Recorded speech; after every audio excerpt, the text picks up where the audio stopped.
Hello दोस्तों, जय श्री कृष्ण, राधे राधे। आज की कहानी है आषाढ़ अमावस्या व्रत कथा। तो ये कहानी अंत तक सुने। हिंदू धर्म में अमावस्या का बहुत महत्व होता है। अमावस्या के दिन पूर्वजों का तर्पण और उनके नाम का दान करने का महत्व है।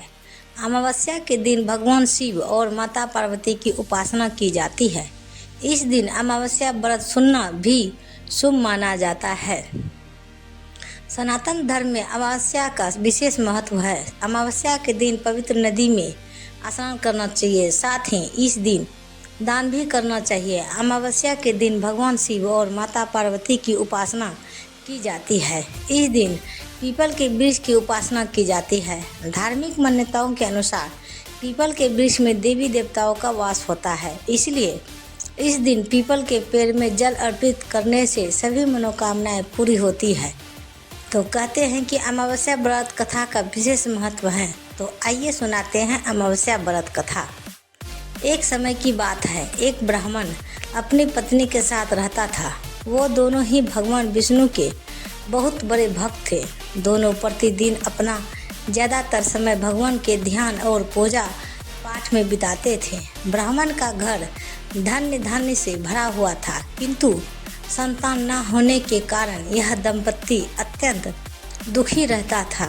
एक दिन ब्राह्मण ने अपनी पत्नी से कहा कि मैं तपस्या करने के लिए वन में जा रहा हूँ। इसके बाद वह भगवान पर भरोसा और संतान की कामना लेकर वन में तपस्या करने के लिए चला गया। ब्राह्मण को कठोर तपस्या करते हुए कई वर्ष बीत गए, लेकिन उसे फल की प्राप्ति नहीं हुई। अंत में हार मानकर ब्राह्मण ने अपने जीवन को समाप्त करने का निर्णय लिया। अपने जीवन समाप्त करने के बारे में सोचकर उसने पेड़ की डाली पर फांसी का फंदा डाल दिया और अपने गले में बांधने लगा। तभी वहां पर सुख अमावस्या प्रकट होकर बोली, हे ब्राह्मण, तुम्हारे भाग्य में 7 जन्म तक कोई संतान नहीं लिखी है, किंतु मैं तुम्हें 2 कन्या का वरदान देती हूँ।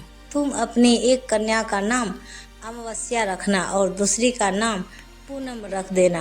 तुम अपनी स्त्री से कहना कि वह 1 वर्ष तक सुख अमावस्या का व्रत रखे और अमावस्या के दिन 1 कटोरी चावल भरकर उस पर दक्षिणा रखकर दान कर देना।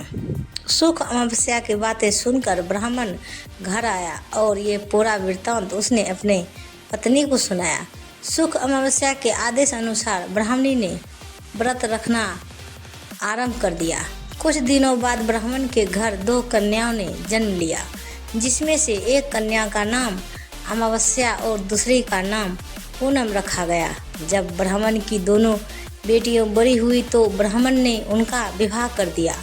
बड़ी बहन अमावस्या धार्मिक प्रवृत्ति की थी।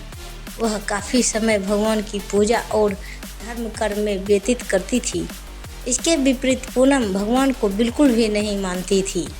बड़ी बहन अमावस्या के घर में सुख समृद्धि का भंडार था, पर छोटी बहन के घर में दरिद्रता छाई थी। जब बड़ी बहन अमावस्या को अपनी छोटी बहन पूनम के बारे में पता चला कि वो बहुत दुखी है, तब अमावस्या अपनी बहन के लिए ढेर सारा सामान लेकर उससे मिलने गई। छोटी बहन के घर पहुंचकर अमावस्या ने उसे 1 वर्ष तक सुख अमावस्या का व्रत करने के लिए सलाह दी। साथ ही अमावस्या ने व्रत को विधि पूर्वक करने के बारे में पूनम को बताते हुए ये भी कहा कि तुम 1 वर्ष तक सुख अमावस्या का व्रत करना और 1 कटोरे में चावल भरकर उसे दान कर देना। ऐसा करने से तुम्हारे सभी कष्ट दूर हो जाएंगे और घर में सुख समृद्धि आएगी। पूनम ने अपनी बहन की बात को मानते हुए बिल्कुल ऐसा ही किया, जिसके बाद 1 साल के भीतर पूनम का घर धन्य धान्य से भर गया और उसके घर एक बेटे ने जन्म लिया और वो सुखी संपन्न अपना जीवन व्यतीत करने लगे। तो दोस्तों, कहानी यहीं समाप्त होती है। तो प्रेम से बोलिए जय माता दी, हर हर महादेव। तो दोस्तों, ये कहानी आप सबको कैसी लगी तो कमेंट बॉक्स में हमें ज़रूर बताइए और ऐसी ही कहानियाँ सुनने के लिए धन्यवाद। तो कहानियाँ से आधार सुनने के लिए हमारे चैनल का अभी तक जो भी सब्सक्राइब नहीं किए, प्लीज़ हमारे चैनल को सब्सक्राइब करें और बेल आइकन घंटा जरूर दबाएं। तो धन्यवाद। तो दोस्तों मिलते हैं अगले वीडियो के साथ, तब तक बाय बाय दोस्तों, जय।